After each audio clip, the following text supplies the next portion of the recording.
গাজীপুরের কাপাসিয়ায় নৃশংস হত্যাকাণ্ডের শিকার একই পরিবারের 5 সদস্যের দাফন সম্পন্ন হয়েছে। এই ঘটনায় স্বামী ফোরকানকে ফাঁসিতে ঝুলিয়ে মৃত্যুদণ্ডের আদেশ দিয়েছে আদালত। বিকেলে এই রায় দেন জেলা দায়রা জজ আদালতের বিচারক মোহাম্মদ জাকির হোসেন। এর আগে শনিবার ভোরে কাপাসিয়ার রাউতকোনা গ্রামে খুন হন শারমিন আক্তার, তার ছোট ভাই এবং তার 3 সন্তান। গাজীপুরের কাপাসিয়ায় নির্মম হত্যাকাণ্ডের দায় স্বীকার করে মুখ খুললেন মূল অভিযুক্ত ফোরকান। রোমহর্ষক ঘটনার বর্ণনা দিয়েছেন। তদন্ত চলমান, জিজ্ঞাসাবাদ করছে পুলিশ। গাজীপুরে আসসালামু আলাইকুম, আমন্ত্রণ নতুন একটি সংবাদে। এই মুহূর্তে আবার একটি গুরুত্বপূর্ণ ভিডিও নিয়ে আপনাদের সামনে হাজির হয়েছি। দর্শক, আপনারা অনেকে জানেন যে 5 যে খুনের একটি মামলা, অর্থাৎ 5টি যে খুনের ঘটনা, সেই ঘটনা এখন রীতিমতো সামাজিক যোগাযোগ মাধ্যমে ভাইরাল হয়েছে। আসলে ভাবা যায় 5টা খুন একসাথে কেমনে কি ভাই? চলুন আগে রীতিমতো একটি ভিডিও সামাজিক যোগাযোগ মাধ্যমে ভাইরাল হয়েছে, যা দেখলে আপনি রীতিমতো অবাক হবেন। চলুন আগে আমরা স্ক্রিনে ভিডিও দেখে আসি, তারপরে বিষয় নিয়ে বিস্তারিত তথ্য জানাচ্ছি। এক বিভীষিকার রাত, এক রাতেই খুন হলেন 5 জন, তাও আবার পরিবারের সদস্যের হাতেই। গাজীপুরের কাপাসিয়া উপজেলায় এক গৃহবধূ তার 3 সন্তান ও ভাইকে গলা কেটে হত্যার ঘটনায় শোকের ছায়া নেমে এসেছে গোপালগঞ্জে।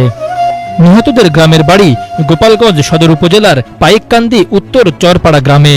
শনিবার ভোররাতে গাজীপুরের কাপাসিয়া উপজেলার রাউতকোনা এলাকায় এই হত্যাকাণ্ডের ঘটনা ঘটে। নিহতরা হলেন গৃহবধূ শারমিন আক্তার, তার 3 সন্তান মিম, মারিয়া, ফারিয়া এবং তার ভাই রসুল হোসেন। স্থানীয় সূত্রে জানা গেছে, নিহত শারমিন গোপালগঞ্জ সদর উপজেলার পাইককান্দি উত্তর চরপাড়া গ্রামের শাহাদত মোল্লা চৌকিদারের মেয়ে। তারা দীর্ঘদিন ধরে গাজীপুরে বসবাস করতেন। ঘটনার পর থেকে শারমিনের স্বামী ফোরকান মিয়া পলাতক। পুলিশ ও স্বজনদের প্রাথমিক ধারণা, তিনি এই হত্যাকাণ্ড ঘটিয়ে পালিয়ে গেছেন। শনিবার সকালে ঘটনাটি জানাজানি হলে নিহতদের গ্রামের বাড়ি গোপালগঞ্জে শোকের মাতম নেমে আসে। স্বজন ও এলাকাবাসী এ ঘটনায় জড়িতদের দ্রুত গ্রেপ্তার ও দৃষ্টান্তমূলক শাস্তির দাবি জানিয়েছে। যে এরকম হুরকান বলে সকলের মারছে, মারি ফেলাইছে, তাই যে আছে ঢাকা গাজীপুর আর সবাই জাতি কম শেষে এদের কয় না, আর বাবা তবু আমার কয় না, তার বাবা আমার চাওয়াল আর মারা আর এক চাওয়াল ওই বাড়িটা ঠিক আছে ঢাকা শেষে ওখানতে মায়ের ফোনতেছে আর এক মেয়ের মা গাজীপুর যাই দেখ তোর বাড়ি, তাকে বলে সকলে মারি লাইছে। আমার মাইয়ে কয় কি যে কি কম এতগুলো মানুষের মারি লাই দিতে পারে? আমি কয় কি যে আরে সে ডাকাত ছেলে খুনি, ও ভালোবাসে না, ওর মারি লাইছে মনে হয় না, নাহলে খবর দেবে কে? আমার মায়ের নাম হলো শারমিন, আর আমার সালের নাম হলো রসুল, আর নাতির নাম হলো মিম, আর একটার নাম হলো মারিয়া, আর একটা মানে আর একটার নাম হলো যে কি যেন হাবিবা, তোমার যেটা ফারিয়া। কে মারছে? তার বাপ ফোন দেনেছে আমার সাল রে, ওই সে জামাই ফোন দেনেছে, কইছে কি যে রসুল তারে ফোন দিচ্ছে 10 দিন 15 দিন আসছে, তোমার নাকি চাকরি ঠিক করছি, চাকরিটা ঠিক করছি। তুমি জামাইয়ের নাম কি? ফুরকান মোল্লা। 5টার সময় আর কি আমার ওই বাতিদারে ফোন দিয়েছে যে তোর জন্য একটা কোরিয়ার সার্ভিস একটা চাকরি ঠিক করছি, 5টা থেকে 5টা ডিউটি, 20,000 টাকা বেতন দেবে।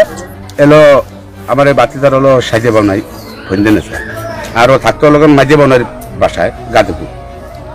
তাই গাজীপুরের ও কেছে কি যে আপা আমি যাচ্ছি ওকে বাসায়, ফোরকানকে বাসায়, তা ফোরকানকে বাসায় যাচ্ছি, যদি চাকরি আমার ঠিক হয় তাহলে আমি তোকে চাই যাবো, আর যদি ঠিক না হয় তাহলে আমি আমার ডিউটি 8টার থেকে তার মনে করো 8টার আমি 5টার গাড়ি তুলতে পারি, আমি 1 ঘন্টায় 6টায় আমি পৌঁছতে পারবো গাজীপুর মাওনাতে, তাহলে আমি চলে আসবো।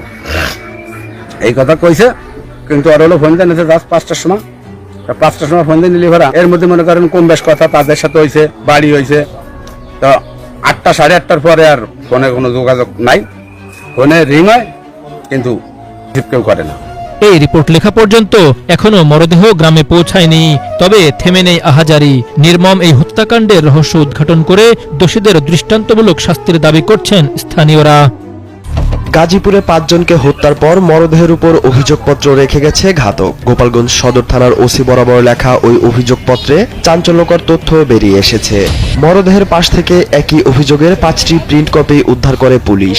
উদ্ধার হওয়া অভিযোগপত্রে লেখা, স্ত্রী শারমিন খানম স্বামীর উপার্জিত 10 লাখ টাকা হাতিয়ে নিয়ে বাবার বাড়িতে জমি কিনেছেন। এছাড়া খালাতো ভাই রাজুর সঙ্গে পরকীয়ায় জড়িয়ে পড়েছিলেন বলেও অভিযোগে উল্লেখ করা হয়। এ ঘটনায় তাদের দাম্পত্য জীবনে ফাটল সৃষ্টি হয়। এর জেরে গত 3 তারিখ সন্ধ্যায় স্ত্রী শারমিন খানম তার পরকীয়া প্রেমিক রাজুকে সঙ্গে নিয়ে স্বামী ফোরকানকে বেধড়ক মারধর করেন। অভিযোগপত্রে এসব বিষয় উল্লেখ করেছেন সন্দেহভাজন ঘাতক ফোরকান। তবে মরদেহের পাশ থেকে উদ্ধার হওয়া অভিযোগপত্রে কোনো তারিখ উল্লেখ করা হয়নি। এ বিষয়ে গাজীপুরের পুলিশ সুপার জানিয়েছেন, উদ্ধার হওয়া অভিযোগপত্র নিয়ে তদন্ত শুরু করা হয়েছে। তদন্ত করতেছে, এখনো আমরা কিছু জানতে পারিনি, তদন্ত চলতেছে। এদিকে উদ্ধার হওয়া অভিযোগপত্রের বিষয়ে গোপালগঞ্জ সদর থানার ওসি জানান, তাদের কাছে এ ধরনের কোনো অভিযোগ দাখিল করা হয়নি। এর আগে কোনো অভিযোগ দেয় নাই। না ভাই, আমি ওই দিন ছিলাম না, আমি আসছি পরে রাতে মনে হয় 11টার দিকে, আর কোনো অভিযোগ দেয় নাই ভাই, আমি সেরকম কোনো অভিযোগ পাই নাই। আজ সকালে গাজীপুরের কাপাসিয়া উপজেলার রাউতকোনা গ্রামের প্রবাসী মনির হোসেনের বাড়ি থেকে 5 মরদেহ উদ্ধার করা হয়। তারা হলেন শারমিন খানম ও তার 3 কন্যা সন্তান এবং ছোট ভাই রসুল মিয়া। ঘটনার পর থেকে শারমিনের স্বামী ফোরকান পলাতক রয়েছেন, যার লেখা অভিযোগপত্র মরদেহর পাশ থেকে উদ্ধার করে পুলিশ। ঘরের মেঝেতে রক্তে ভেসে আছে 3 বোনের নিথর দেহ। খাটের উপরে মামার ক্ষতবিক্ষত মরদেহ, আর ঘরের জানালার গ্রিলে গৃহবধূর মুখ ও হাত বাঁধা লাশ। প্রতিবেশীদের ফোনের বার্তায় এমন নৃশংস হত্যার খবর জানল পুলিশ। ততক্ষণে এলাকায় ছড়িয়ে পড়েছে চাঞ্চল্য, বিরাজ করছে আতঙ্ক।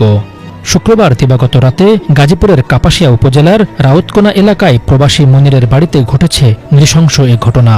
নিহতরা হলেন গোপালগঞ্জ জেলার ফোরকান সরকারের স্ত্রী শারমিন আক্তার, 3 মেয়ে মিম, মারিয়া ও ফারিয়া এবং ফোরকানের শ্যালক রসুল হোসেন। 1 বছর আগে গোপালগঞ্জ থেকে এসে ওই বাসায় ভাড়ায় ছিলেন ফোরকান ও তার পরিবারের সদস্যরা। নিহতের স্বজনরা জানান, শনিবার সকাল 6:30টার দিকে ফোরকান তার ছোট ভাইয়ের স্ত্রী রাশিদাকে ফোন করে জানান তিনি 5 জনকে হত্যা করে পালিয়ে যাচ্ছেন। এর আগে শুক্রবার বিকালে শ্যালক রসুলকে ফোন দিয়ে ফোরকান জানিয়েছিল তার জন্য একটি চাকরির ব্যবস্থা। দর্শক, আশা করছি সম্পূর্ণ ভিডিও দেখেছেন। দর্শক, আসলে সম্পূর্ণ ভিডিও দেখে বুঝতে পেরেছেন ঠিক আজকের নিউজটি কোন বিষয়টি ইঙ্গিত করছে। দর্শক, আপনারা অনেকে জানেন যে 5টি যে খুনের হত্যার যে একটি ঘটনা, সেই ঘটনা কিন্তু এখন রীতিমতো ভাইরাল। আসলে কোনোভাবেই কিন্তু মেনে নেওয়া যায় না একই পরিবারের যে 5 সদস্য এই যে মৃত্যুবরণ, সেটা কিন্তু একেবারেই একটি সুস্থ মানুষের কাজ নয়। তিনি কিন্তু কঠিনভাবে কিন্তু অ্যাকশন নিয়েছেন এবং তাকে কিন্তু গ্রেপ্তার করা হয়েছে।